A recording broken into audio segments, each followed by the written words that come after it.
Hi అండి. అందరూ ఎలా ఉన్నారు? అందరూ బాగున్నారా? మేమైతే చాలా బాగున్నాము. మీరు కూడా చాలా బాగున్నారనైతే అనుకుంటున్నాను. నేను యూట్యూబ్ స్టార్ట్ చేశాక నాకు 100 మెంబర్స్ సబ్స్క్రైబర్స్ అనేవాళ్ళు అయ్యారండి. దీనికోసం సపోర్ట్ చేసిన ప్రతి ఒక్కళ్ళకి చాలా థ్యాంక్స్ చెప్తున్నాను. ఎందుకంటే యూట్యూబ్ అనేది చిన్న విషయం అయితే కాదు.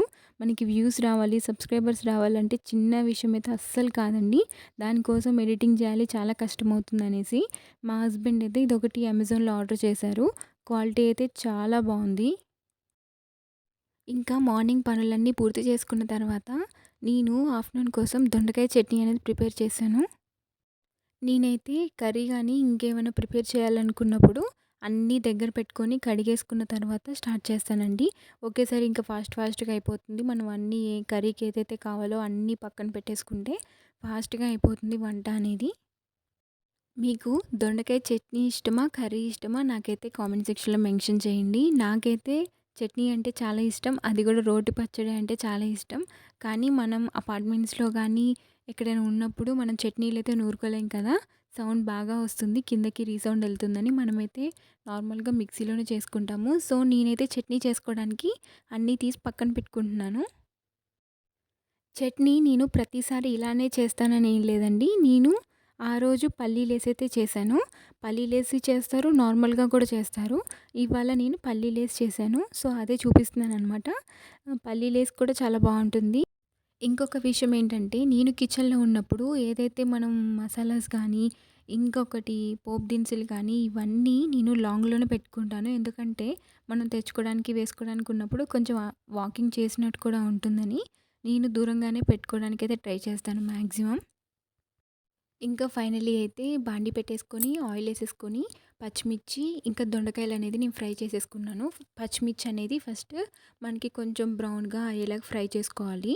అప్పుడైతేనే చాలా బావుంటుందనమాట. పచ్చి వాసన అనేది రాదు. ఇంకా దొండకాయ ముక్కలు కూడా ఫ్రై చేసుకున్నాను. దొండకాయ ఏంటంటే మనకి మరీ చిన్నగా అవసరం లేదు, మరీ పెద్దగా అవసరం లేదు. మీడియం సైజులో అయితే కట్ చేసుకోండి పీసెస్. ఇవి లైట్‌గా మగ్గిన తర్వాత మనం అందుట్లో కొత్తిమీర, పుదీనా అనేది యాడ్ చేసుకుంటాము. ఇంకోటి మీరు గనక అబ్జర్వ్ చేసుంటే నేను ప్రతి కర్రీస్‌లో కొత్తిమీర, పుదీనా అనేది కంపల్సరీ యాడ్ చేస్తాను. పని ఎప్పుడైనా సరే తొందరగా అయిపోవాలి అంటే మనం ఈ లోపలే రైస్ కూడా పెట్టేసుకుంటే తొందరగా అయిపోతుందనమాట. నేనైతే ఇలానే చేస్తాను. కర్రీ ఎక్కించిన వెంటనే నేను రైస్ కూడా కడిగేసుకుంటాను. అలా చేసినప్పుడు మనమైతే ఎక్కువసేపు కిచెన్‌లో ఉండకుండా 2 పనులు ఒకేసారి పూర్తయిపోతాయి. మీలో ఎంతమంది ఇలానే చేస్తారో నాకు కామెంట్ సెక్షన్‌లో మెన్షన్ చేయండి.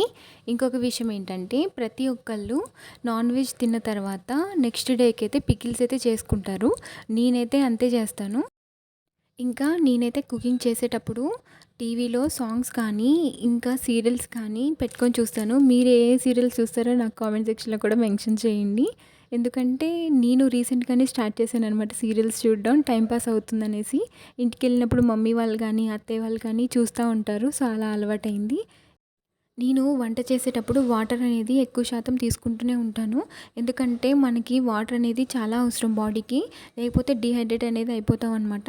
ఇంకా నాకైతే చట్నీస్ అస్సలు మిక్సీలో చేయాలని ఉండదు. అందుకోసమని నేను రోలు కూడా తీసుకున్నాను. కానీ మనం అపార్ట్మెంట్స్‌లో ఉన్నప్పుడు చేయలేం కదా! అందుకని నేను మిక్సీ చేస్తున్నాననమాట. ఇలా మిక్సీలో చేసినప్పుడు ఎప్పుడైనా సరే రోటి పచ్చడి లాంటి ఫ్లేవర్ కొంచెం రావాలి అంటే కొంచెం బరకగా అయితే పట్టుకోండి. అప్పుడు కొంచెం మనకి రోటి పచ్చడి ఫ్లేవర్ అనేది కొంచెం అనిపిస్తుంది. సో, చట్నీ అయితే ఆల్మోస్ట్ అయిపోయిందండి. నేను ఇంకా రైస్ కూడా అవుతుందని చూస్తున్నాను. రైస్ కూడా చాలా వరకైతే అయిపోయింది. ఇంకా రైస్ అయిపోయింది. నాకైతే ఫుల్ ఆకలేసేస్తుంది ఆ చట్నీ ఫ్లేవర్‌కి. ఇవాళ నేనైతే తినేసాను. తర్వాత నాకు కొంచెం వర్క్ ఉంది. సో, నేను ఆ వర్క్ చేసుకోవాలి కాబట్టి అది కూడా మ్యాండేటరీ కాబట్టి నేనైతే ఫాస్ట్‌గా తినేసాను. కొంచెం నెయ్యేసుకొని చాలా బావుందండి చట్నీ అయితే. ఒక్కసారైతే ట్రై చేయండి. నాకైతే ఆ రోజు చాలా వర్క్ ఉందండి. సో, నేనైతే తింటూ కూడా నేను చేసుకున్నాను వర్క్ అనేది. ఎప్పుడైనా సరే గర్ల్స్ జాబ్ అనేది కంపల్సరీ చేయాలండి. అప్పుడైతేనే మనకి సమాజంలో ఒక పేరు అనేది ఒకటుంటుంది. ఇంకా ఈవినింగ్ వరకు నాకు అదే సరిపోయింది. ఈవినింగ్ ఈ చిన్న క్లిప్ అనేది తీశాననమాట. అవన్నీ ఎంత యూనిటీగా వెళ్తున్నాయి కదా! నెక్స్ట్ ఇంకా బట్టలు తీశాను. ఇంకా ఈలోపు ఈవినింగ్ అంటే టీయే కదా! సో, నేనైతే టీ చేసేస్తున్నాను. టీ విత్ బిస్కెట్ అనేది చాలా బావుంటుంది కాంబినేషను. నేనైతే కంపల్సరీ ఈవినింగ్ అయితే టీ అయితే ఖచ్చితంగా తాగుతాను. ఇంకా షుగర్ అయిపోయింది. కొత్త ప్యాకెట్ అయితే సీల్ చేశాననమాట. నెక్స్ట్ నేను అయితే నాకు అల్లం టీ తాగాలనిపించింది. సో, అల్లం అనేది వేసుకున్నాను. అల్లం వేసుకున్నా కానీ టీలో ఏదో ఒకటి ఫ్లేవర్ వేసుకుంటే చాలా బావుంటుంది టీ అనేది. నార్మల్ టీ కన్నా గానీ. టీ అయితే తాగేసాను. నెక్స్ట్ ఇంకా బట్టలనేది అన్నీ మడతేసేసుకున్నాను. మడతేసేటప్పుడే ఆయనవి నావి సెపరేట్ అనేది చేసేస్తాను. ఇంకా ఎందుకంటే సెపరేట్ ముందే చేసుకుంటే చదవడం అనేది ఈజీగా ఉంటుంది కదా! నెక్స్ట్ ఈవినింగ్ వచ్చేటప్పుడు ఆయన చిన్న పునుకులనేవి తీసుకొచ్చారు.